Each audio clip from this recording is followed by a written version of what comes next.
ಮುಳುಗಿದ ಸೂರ್ಯ ಮತ್ತೆ ಹುಟ್ಟುವುದು ಎಷ್ಟು ಸತ್ಯವೋ, ಮೋಸಕ್ಕೆ ಸೋತವರು ಮತ್ತೆ ಗೆಲ್ಲುವುದು ಕೂಡ ಅಷ್ಟೇ ಸತ್ಯ.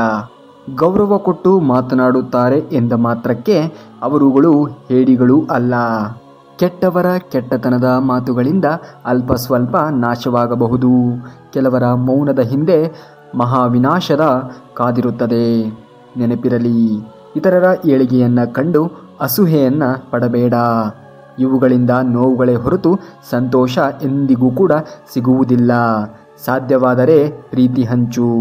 ಅದರ 2ರಷ್ಟು ನಿನಗೆ ಸುಖ, ಶಾಂತಿ ಮತ್ತು ನೆಮ್ಮದಿ ಸಿಗುತ್ತದೆ. ನಮ್ಮಿಂದ ಲಾಭವಿದೆ ಎಂದಾದರೆ ಶತ್ರು ಕೂಡ ಮಿತ್ರನಾಗುತ್ತಾನೆ. ಅದೇ ನಮ್ಮಿಂದ ನಷ್ಟವಾಗುತ್ತದೆ ಅಂತ ಗೊತ್ತಾದರೆ ಮಿತ್ರನು ಕೂಡ ಶತ್ರುವಾಗುತ್ತಾನೆ. ಕೇಳದೆ ಹೇಳಬೇಡ, ಕರೆಯದೆ ಹೋಗಬೇಡ, ಕಷ್ಟ ಬಂದರೆ ಕಣ್ಣೀರು ಹಾಕಬೇಡ, ನಂಬಿಕೆ ದ್ರೋಹಿಗಳ ಸಂಗ ಎಂದಿಗೂ ಕೂಡ ಮಾಡಬೇಡ, ಬೆಲೆ ಇಲ್ಲದ ಕಡೆ ನಿಮ್ಮ ಕಾಲನ್ನು ಕೂಡ ಇಡಬೇಡಿ. ಊಸರವಳ್ಳಿಯಂತಹ ಬುದ್ಧಿಯ ಪಾಪಿಗಳನ್ನು ಎಂದಿಗೂ ಕೂಡ ನಂಬಬೇಡಿ. ಇದೆಲ್ಲ ಆಗುವುದು ನೊಂದವರ ಬಾಳಲ್ಲಿ. ಎಚ್ಚರವಾಗಿರಿ. ಯಾವ ವ್ಯಕ್ತಿ ಸುಖ ಮತ್ತು ದುಃಖ ಎರಡರಲ್ಲೂ ವಿಚಲಿತನಾಗಿರುವುದಿಲ್ಲವೋ ಹಾಗೂ 2ರಲ್ಲೂ ಸಮಭಾವನಾಗಿರುವನೋ ಅಂತಹ ವ್ಯಕ್ತಿ ಮುಕ್ತಿಗೆ ಅರ್ಹ. ಮನುಷ್ಯನ ನಿಜವಾದ ಸಂಪತ್ತು ಅವನ ಹಣ, ಬಂಗಾರ ಅಥವಾ ಬಂಗಲೆ ಅಲ್ಲ. ಅವನ ಸಂಪತ್ತು ಅಂದರೆ ಅವನ ನಗುತ್ತಿರುವಂತಹ ಕುಟುಂಬ ಮತ್ತು ಸಂತೃಪ್ತ ಮನಸ್ಸು. ಲೋಪದೋಷಗಳನ್ನು ಹುಡುಕುತ್ತಿದ್ದರೆ ತಪ್ಪು ತಡೆಗಳು ಹೆಚ್ಚಾಗಬಹುದು.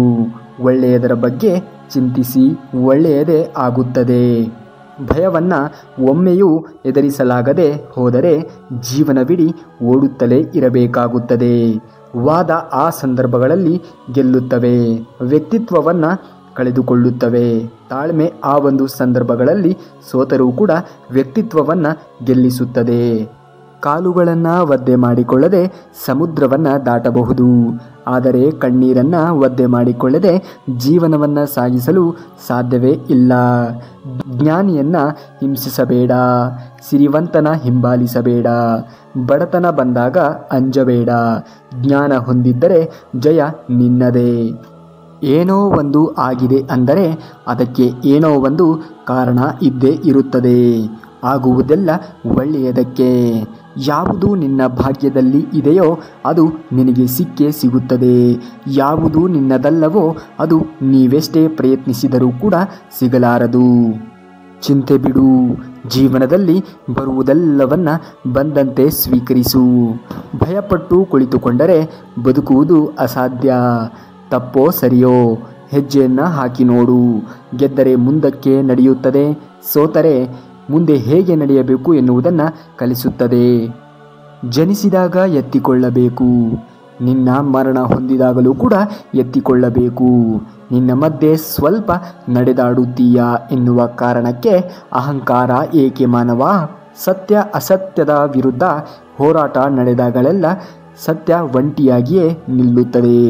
ಯಾಕೆಂದರೆ ಅಸತ್ಯದ ಜೊತೆ ಮೂರ್ಖರ ಗುಂಪು ಇರುತ್ತದೆ. ಹೀಗಿದ್ದರೂ ಸತ್ಯವು ಯಾವಾಗಲೂ ಅಸತ್ಯದ ಜೊತೆ ಜಯವನ್ನು ಸಾಧಿಸುತ್ತದೆ. ತನ್ನೊಳಗೆ ತಾನು ಇಳಿಯುವುದೇ ಧ್ಯಾನ, ತನ್ನನ್ನು ತಾನು ತಿಳಿಯುವುದೇ ಜ್ಞಾನ. ತಿಳುವಳಿಕೆಗಿಂತ ನಡವಳಿಕೆ ಉತ್ತಮ. ಕೆಲವೊಮ್ಮೆ ತಿಳುವಳಿಕೆ ಸೋಲಬಹುದು, ಆದರೆ ನಡವಳಿಕೆ ಎಂದೂ ಕೂಡ ಸೋಲುವುದಿಲ್ಲ. ಒಮ್ಮೆ ಕ್ಷಮಿಸಿಬಿಡು, ಮತ್ತೊಮ್ಮೆ ಕ್ಷಮಿಸಿಬಿಡು, ಮತ್ತೊಮ್ಮೆ ಅದು ಮರುಕಳಿಸಿದರೆ ನಿನಗೆ ಆಗುತ್ತಿರುವಂತಹ ಮೋಸವೆಂದು ದೂರ ಸರಿದು ಬಿಡು. ಸ್ವರ್ಗದ ಕನಸನ್ನು ಬಿಟ್ಟು ಬಿಡು, ನರಕದ ಭಯವನ್ನು ಬಿಟ್ಟು ಬಿಡು. ಯಾರಿಗೆ ಗೊತ್ತು ಯಾವುದು ಪಾಪ ಯಾವುದು ಪುಣ್ಯವೆಂದು? ಆದರೆ ಇಷ್ಟನ್ನೇ ನೆನಪು ಇಟ್ಟಿಕೋ. ಯಾರ ಮನಸ್ಸನ್ನು ನೋಯಿಸಬೇಡ, ಸ್ವಾರ್ಥಕ್ಕಾಗಿ ಯಾರಿಗೂ ಕಣ್ಣೀರು ಹಾಕಿಸಬೇಡ. ಉಳಿದಿದ್ದೆಲ್ಲವನ್ನು ಭಗವಂತನಿಗೆ ಬಿಡು. ಇಲ್ಲಿ ಸಂಬಂಧ ದೊಡ್ಡದಲ್ಲ, ಪದವಿಯೂ ಕೂಡ ದೊಡ್ಡದಲ್ಲ, ಹಣ ಇದ್ದವನು ದೊಡ್ಡವನಲ್ಲ. ಯಾರು ಕಷ್ಟದ ಸಮಸ್ಯೆಯಲ್ಲಿ ಮನುಷ್ಯತ್ವ ದೊಡ್ಡದು ಎಂದು ಹೆಗಲಿಗೆ ಹೆಗಲು ಕೊಡುವನೋ ಅವನೇ ದೊಡ್ಡವನು. ಒಂಟಿಯಾದೆ ಎಂದು ಕೊರಗಬೇಡ. ಸೂರ್ಯನೂ ಒಂಟಿ, ಚಂದ್ರನೂ ಒಂಟಿ, ಆದರೆ ಜಗಕ್ಕೆ ಬೆಳಕು ನೀಡುತ್ತಿಲ್ಲವೇ? ಒಂಟಿಯಾದಾಗಲೇ ನೀನು ಏನು ಎನ್ನುವುದು ನಿನಗೆ ಅರ್ಥವಾಗುವುದು. ನಿನ್ನ ಸಾಮರ್ಥ್ಯ ಎಷ್ಟು ಎಂದು ತಿಳಿಯಲು ಸೂರ್ಯ ಚಂದ್ರನಂತೆ ನೀನು ಜಗತ್ತಿಗೆ ಬೆಳಕನ್ನು ನೀಡುವಂತಹ ಅವಶ್ಯಕತೆ ಇಲ್ಲ. ನಿನ್ನ ಬದುಕಿಗೆ ನೀನು ಬೆಳಕಾಗು ಸಾಕು. ಆಗ ನಿನ್ನ ಬದುಕು ಧನ್ಯವಾಗುತ್ತದೆ. ಧರ್ಮದ ಸರಳ ವಿವರಣೆ ಎಂದರೆ ನಿಮ್ಮಿಂದಾಗಿ ಬೇರೆ ಯಾವುದೇ ಆತ್ಮಕ್ಕೆ ದುಃಖಿಸಬಾರದು. ಅದೇ ನಿಜವಾದ ಧರ್ಮ. ನೇರವಾಗಿ ಮಾತನಾಡುವನೇ ಈ ಪ್ರಪಂಚದಲ್ಲಿ ಎಲ್ಲರಿಗೂ ಕೂಡ ತುಂಬ ದೂರ, ಆದರೆ ಅವನೇ ದೇವರಿಗೆ ತುಂಬ ಹತ್ತಿರ.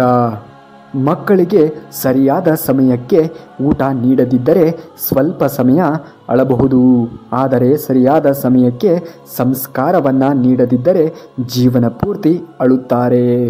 ಸಂಬಂಧ ಗಟ್ಟಿಯಾಗಿ ಇಟ್ಟುಕೊಳ್ಳಬೇಕೆಂದರೆ ಕೆಲವೊಮ್ಮೆ ಕುರುಡ, ಕೆಲವೊಮ್ಮೆ ಕಿವುಡ, ಇನ್ನು ಕೆಲವೊಮ್ಮೆ ಮೂಗ ಆಗಿರುವುದು ಕಲಿಯಬೇಕಾಗುತ್ತದೆ. ಯಾವ ವ್ಯಕ್ತಿ ತನ್ನ ಮನಸ್ಸಿನಲ್ಲಿರುವ ಎಲ್ಲ ಆಶೆ ಆಕಾಂಕ್ಷೆಗಳನ್ನು ತ್ಯಜಿಸಿ ಬಿಡುವನೋ ಆಗ ತನ್ನಲ್ಲಿಯೇ ಸಂತುಷ್ಟರಾಗಿ ಸ್ಥಿರಬುದ್ಧಿ ಉಳ್ಳವರೆಂದು ಕರೆಯಲ್ಪಡುತ್ತಾರೆ. ಯಶಸ್ವಿ ವ್ಯಕ್ತಿಗಳು ಇಂತಹ ಸ್ಥಿರತೆಯನ್ನು ಹೊಂದಿರುತ್ತಾರೆ. ಯಾರು ನಿನಗೆ ಬೆಲೆ ಕೊಡುತ್ತಿಲ್ಲವೆಂದು ತಿಳಿಯಿರಿ. ಜೀವನದ 5 ಕಟು ಸತ್ಯಗಳು. ನಿಮ್ಮ ದುಃಖವನ್ನು ಮರೆಮಾಡಿ ಯಾರೂ ಕಾಳಜಿ ವಹಿಸುವುದಿಲ್ಲ. ಖಾಸಗಿಯಾಗಿರಿ. ಎಲ್ಲರೂ ನಿಮಗೆ ಒಳ್ಳೆಯದನ್ನು ಬಯಸುವುದಿಲ್ಲ. ಶಾಂತವಾಗಿರಿ. ಯಾವುದು ಕೂಡ ಶಾಶ್ವತವಲ್ಲ. ಏಕಾಂಗಿಯಾಗಿ ಇರಿ. ಎಲ್ಲರೂ ಶಾಶ್ವತವಾಗಿ ಉಳಿಯುವುದಿಲ್ಲ. ಸಮಯದ ಮೌಲ್ಯ ಮಾಡಿ, ಅದು ಎಂದಿಗೂ ಕೂಡ ಹಿಂತಿರುಗುವುದಿಲ್ಲ. ಪರಮಾತ್ಮನ ನೆನಪಿನಿಂದ ಯೋಚಿಸುವುದು, ಮಾತನಾಡುವುದು, ಪ್ರತಿ ಕಾರ್ಯವನ್ನು ಮಾಡುವುದರ ಅಭ್ಯಾಸದಿಂದ ನಾವು ಕರ್ಮಯೋಗಿಗಳಾಗುತ್ತೇವೆ. ದಾರಿ ಕಾಣುತ್ತಿಲ್ಲವೆಂದು ದೇವರನ್ನು ದೂರಬೇಡ. ಸ್ವಲ್ಪ ತಾಳ್ಮೆ ಇರಲಿ. ದೇವರು ನಿನಗೊಂದು ಹೊಸದೊಂದು ದಾರಿಯನ್ನೇ ಸೃಷ್ಟಿಸುತ್ತಿರಬಹುದು. ಪ್ರೀತಿ ಎಷ್ಟು ಆಳವಾಗಿ ಮತ್ತು ಸತ್ಯವಾಗಿ ಇರುತ್ತದೆಯೋ ಅಷ್ಟೇ ಆಳವಾಗಿ ನೋವು ಕೂಡ ಸಿಗುತ್ತದೆ. ನಿಜವಾದ ಪ್ರೀತಿ ಯಾವಾಗಲೂ ಕೂಡ ಅಂತ್ಯವಾಗುವುದಿಲ್ಲ, ಆದರೆ ಸಮಯದೊಂದಿಗೆ ಮೌನವಾಗಿ ಬಿಡುತ್ತದೆ ಅಷ್ಟೇ. ಯಾವ ಸಂಬಂಧಗಳು ನಿಜವಾಗಿಯೂ ಆಳವಾಗಿರುತ್ತದೆಯೋ ಅವು ತೋರಿಕೆಯ ನಾಟಕವನ್ನು ಮಾಡುವುದಿಲ್ಲ. ಎಲ್ಲಿ ತೋರಿಕೆಯ ಆಡಂಬರವಿರುತ್ತದೆಯೋ ಅಲ್ಲಿಯ ಸಂಬಂಧಗಳು ತುಂಬ ಮೌಲ್ಯವಾಗಿರುತ್ತದೆ. ಈಗಿನ ಕಾಲದಲ್ಲಿ ಪ್ರೀತಿಯ ಕೊರಗು ಏನೆಂದರೆ ಯಾರು ಎಷ್ಟು ಸುಳ್ಳು ಹೇಳುತ್ತಾರೋ ಅವರನ್ನು ಎಲ್ಲರೂ ಇಷ್ಟಪಡುತ್ತಾರೆ. ಪ್ರಾಮಾಣಿಕರಾದವರು ಸಿಕ್ಕವರ ಜೊತೆ ಗೆಳೆತನವನ್ನು ಮಾಡುವುದಿಲ್ಲ. ಯಾರಾದರೂ ನಿಮ್ಮೊಂದಿಗೆ ತುಂಬ ಕೋಪದಿಂದ ಮಾತನಾಡುತ್ತಿದ್ದರೆ ಅವರನ್ನು ಸ್ವಲ್ಪ ಲಕ್ಷ್ಯವಿಟ್ಟು ಕೇಳಿ. ಯಾಕೆಂದರೆ ಕೋಪದಲ್ಲಿ ಅವರು ಸತ್ಯವನ್ನೇ ಹೇಳುತ್ತಿರುತ್ತಾರೆ. ಕೆಲವು ಮಾತು ಮತ್ತು ನೆನಪುಗಳು ನಿದ್ದೆಯನ್ನು ಕಸಿದುಕೊಂಡು ಹೋಗುತ್ತವೆ. ಕೆಟ್ಟ ಸಮಯ ಎಂತಹ ತಿಚೋರಿ ಎಂದರೆ ಅಲ್ಲಿ ವಿಫಲತೆಯ ಆಯುಧಗಳು ದೊರೆಯುತ್ತದೆ. ಬೇರೆಯವರನ್ನ ನಿಯಂತ್ರಣದಲ್ಲಿ ಇಡುವುದು ದೊಡ್ಡ ಕೆಲಸವಲ್ಲ, ನಿಮ್ಮನ್ನು ನೀವು ನಿಯಂತ್ರಣದಲ್ಲಿ ಇಡುವುದು ದೊಡ್ಡ ಕೆಲಸ. ತುಂಬ ದಿನದಿಂದ ಒಬ್ಬ ನಿರೀಕ್ಷೆಯಲ್ಲಿರಬಹುದು, ನಡೆಯುತ್ತದೆ, ಆದರೆ ಆ ನಿರೀಕ್ಷೆ ಒಂದೇ ಕಡೆಯಿಂದ ಇದ್ದರೆ ತುಂಬ ನೋವು ಕೊಡುತ್ತದೆ. ಒಂದು ವೇಳೆ ನಿಮ್ಮ ಭವಿಷ್ಯ ಮಸುಕಾಗಿ ಕಾಣುತ್ತಿದ್ದರೆ ನಿಮ್ಮ ಧ್ಯಾನವನ್ನು ವರ್ತಮಾನದ ಕಡೆಗೆ ಕೇಂದ್ರೀಕರಿಸಬೇಕಾಗುತ್ತದೆ. ಕೆಟ್ಟ ಸಮಯ ಬಂದಾಗಲೂ ಅವರಿಂದ ತುಂಬ ಉಪಯೋಗವಾಗುತ್ತದೆ. ನಮ್ಮ ಜೀವನದಿಂದ ನಿಷ್ಪ್ರಯೋಜಕ ಜನರನ್ನು ಹೊರಗೆ ಹಾಕಿಬಿಡುತ್ತದೆ. ನಾವಾಗಿರಲು ನಾವು ಮಾಡುವ ಯೋಚನೆಗಳೇ ಕಾರಣ. ಅದರಿಂದ ನಾವು ಹೇಗೆ ಯೋಚನೆ ಮಾಡುತ್ತೇವೆ ಎನ್ನುವುದರ ಬಗ್ಗೆ ಕಾಳಜಿ ಇರಲಿ. ಈ ಸಂಬಂಧಗಳ ಸಂತೆಯಲ್ಲಿ ಹೃದಯದಿಂದ ನಿಷ್ಕಲ್ಮಶವಾಗಿರುವವರೇ ಒಂಟಿಯಾಗಿ ಬಿಡುತ್ತಾರೆ. ಅವರು ನಮ್ಮ ಸ್ವಾರ್ಥಕ್ಕಾಗಿ ನಮ್ಮನ್ನು ಬಳಸಿಕೊಳ್ಳುತ್ತಾ ಹೋಗುವರು. ನಾವು ಅದನ್ನೇ ಪ್ರೀತಿ ಎಂದು ತಿಳಿದುಕೊಳ್ಳುತ್ತೇವೆ. ಕಷ್ಟದ ಸಮಯದಲ್ಲಿ ನಮ್ಮ ಕೈ ಬಿಡುವ ಜನರು ಯಾವುದೇ ಸಂಬಂಧಗಳು ಶಾಶ್ವತವಲ್ಲ ಎಂಬುದನ್ನು ನೆನಪಿಸಿಬಿಡುತ್ತಾರೆ. ನೀವು ತಪ್ಪುಗಳನ್ನು ಕ್ಷಮಿಸಿ, ಆದರೆ ನಿಂದಿಸಬೇಡಿ. ಯಾರಿಗೆ ತಮ್ಮ ತಪ್ಪಿನ ಅರಿವೇ ಇರುವುದಿಲ್ಲವೋ ಅಂಥವರಿಂದ ದೂರ ಇರಿ. ಪ್ರೀತಿ ಹೆಸರನ್ನು ಹೇಳಿದರೆ ಹೃದಯದ ಬಡಿತ ಹೆಚ್ಚಾದರೆ ತಿಳಿದುಕೊಳ್ಳಿ. ಅಲ್ಲಿ ಆಳವಾದ ಪ್ರೀತಿ ಇದೆ ಎಂದರ್ಥ. ನಿಮ್ಮನ್ನು ಗೌರವಿಸುವವರೊಂದಿಗೆ ಮಾತನಾಡಿ. ಯಾರು ನಿಮ್ಮನ್ನು ನಿರ್ಲಕ್ಷಿಸುತ್ತಾರೆಯೋ ಅವರೊಂದಿಗೆ ಮಾತನಾಡಬೇಡಿ. ಗಮನ ಹರಿಸುವುದಾದರೆ ನಿಮ್ಮ ಒಳ್ಳೆಯ ಭವಿಷ್ಯ ಮತ್ತು ಕೆರಿಯರ್ನ ಬಗ್ಗೆ ಯೋಚನೆ ಮಾಡಿ. ತಮ್ಮ ಬಣ್ಣವನ್ನೇ ಬದಲಾಯಿಸುವ ತುಂಬ ಜನರಿದ್ದಾರೆ. ಜನರ ಮಾತುಗಳಿಂದ ಬೇಜಾರು ಮಾಡಿಕೊಳ್ಳಬೇಡಿ. ಜನ ಮಾತನಾಡಿ ಹೋಗಿಬಿಡುತ್ತಾರೆ. ಯಾವಾಗ ಪರಿಸ್ಥಿತಿ ಬದಲಾಗುತ್ತದೆಯೋ ಆಗ ಜನರು ಮಾತನಾಡುವ ಧಾಟಿಯೇ ಬದಲಾಯಿಸುತ್ತಾರೆ. ಈಗ ನೀವು ಕೆಟ್ಟ ಪರಿಸ್ಥಿತಿಯಿಂದ ಸಾಗುತ್ತಿದ್ದರೆ ಸಾಗುತ್ತಲೇ ಇರಿ. ಆಗ ಕೆಟ್ಟ ಪರಿಸ್ಥಿತಿ ತಾನಾಗಿಯೇ ಹಿಂದೆ ಸರಿದು ಹೋಗುತ್ತದೆ. ಎಲ್ಲಿಯವರೆಗೆ ಅವರ ಸ್ವಾರ್ಥ ಇರುತ್ತದೆಯೋ ಅಲ್ಲಿಯವರೆಗೆ ನೀವು ತುಂಬ ಒಳ್ಳೆಯ ವ್ಯಕ್ತಿಯಾಗಿರಿ. ಯಾವಾಗ ನಾವು ಒಬ್ಬರ ಮೋಹದಲ್ಲಿ ಬೀಳುತ್ತೇವೆಯೋ ನಮಗೆ ಅವರ ಕೆಟ್ಟ ಗುಣಗಳು ಕಾಣಿಸುವುದಿಲ್ಲ. ಯಾವಾಗ ಒಬ್ಬರನ್ನು ದ್ವೇಷಿಸುತ್ತೇವೆಯೋ ಆಗ ಅವರ ಒಳ್ಳೆಯ ಗುಣಗಳು ಕಾಣಿಸುವುದಿಲ್ಲ. ಗೌರವ ಮತ್ತು ಸಮಯ ಹಾಗೂ ಸ್ಥಿತಿ ನೋಡಿ ಕೊಡಲಾಗುತ್ತದೆಯೇ ಹೊರತು ನಮ್ಮನ್ನು ನೋಡಿ ಅಲ್ಲ.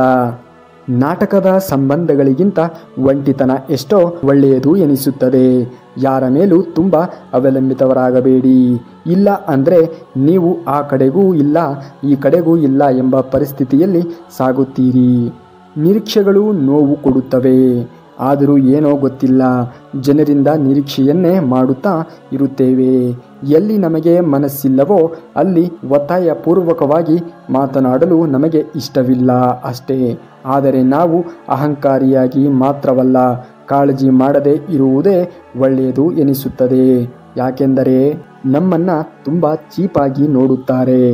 ಒಳ್ಳೆಯದನ್ನು ಯೋಚಿಸಿದರೆ ಒಳ್ಳೆಯದೇ ಆಗುತ್ತದೆ, ಕೆಟ್ಟದ್ದನ್ನು ಯೋಚಿಸಿದರೆ ಕೆಟ್ಟದ್ದೇ ಆಗುತ್ತದೆ. ಇಡೀ ದಿನ ನೀವು ಏನು ಯೋಚಿಸುತ್ತೀರೋ ನೀವು ಅದೇ ಆಗುತ್ತೀರಿ. ಆದ್ದರಿಂದ ಯಾವಾಗಲೂ ಒಳ್ಳೆಯದನ್ನು ಯೋಚಿಸಿ. ಹವ್ಯಾಸವಿದ್ದರೆ ಸಾಲದು, ಆ ಹವ್ಯಾಸವನ್ನು ಹೇಗೆ ಬಳಸಿಕೊಳ್ಳಬೇಕು ಎನ್ನುವಂತಹ ಕಲೆ ಗೊತ್ತಿರಬೇಕು. ಆಗಲೇ ನಿಮಗೆ ಯಶಸ್ಸು ಸಿಗುವುದು. ಬೇರೆಯವರು ನಮ್ಮನ್ನು ಗುರುತಿಸಲಿಲ್ಲವೆನ್ನುವುದು ಸೋಲಲ್ಲ. ನಮ್ಮನ್ನು ನಾವು ಗುರುತಿಸಲಿಲ್ಲ ಎಂದಾದರೆ ಅದು ನಮ್ಮ ಸೋಲು.